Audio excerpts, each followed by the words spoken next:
Hello, ladies and gentlemen. Adi Kanto from the INSS broadcasting to you from the 16th Annual Conference of the Institute for National Security Studies. I'm joined today by British Ambassador to Israel, Mr. Neil Wigan. Thank you very much for agreeing to be interviewed with me today. Thanks, Eddie.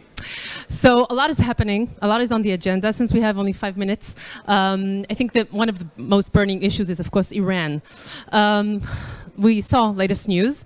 International inspectors have shown evidence of 84% enrichment of uranium at the moment in Iran. What is the official UK's position with regards to, if there is no agreement in the nearest future, where do we go from here? So the UK has been very clear for a very long time that it's essential that Iran not acquire a nuclear weapon. That's bad for Israel's security, but it's bad for global security as well. We did believe that the JCPOA was a good way of preventing that. Now that the talks are stalled because of the situation in Ukraine, the situation in Iran, we retain that determination. So we'll work with partners like Israel, with the E3 in the US, but also organizations like the IAEA working in the UN Security Council, to continue to measures to ensure that Iran does not acquire a nuclear weapon and also does not pose a destabilizing influence in the region. Thank you for this. Moving on to the next subject. A year to the Russian-Ukrainian war. What is the official position of the UK? What is the effect on world order and in particular on Israel?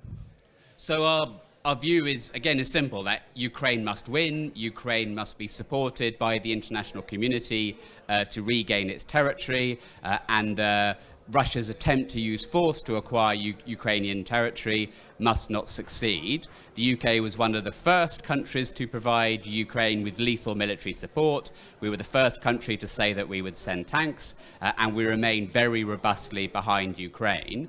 We think it's also important that the war's consequences are contained. We've seen the consequences on food security in countries in Africa, the consequences on energy prices. So we'll work with our partners to manage those consequences. But the most important thing is that Ukraine should be supported and protected. And the effect on Israel? How do you think Israel should, what should be the right way?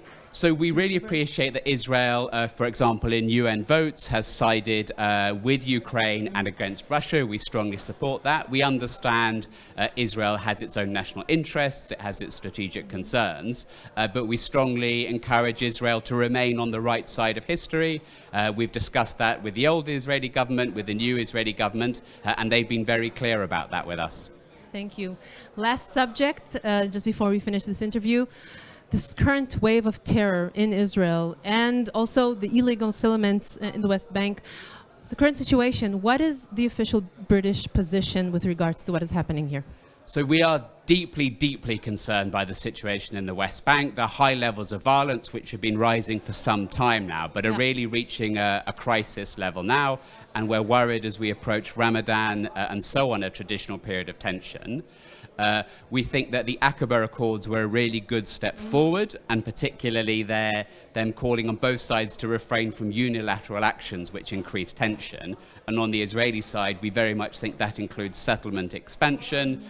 We and our allies said publicly that we were worried about the legalization of the previously illegal outposts, and we would continue to encourage the government of Israel not to engage in unilateral actions like that.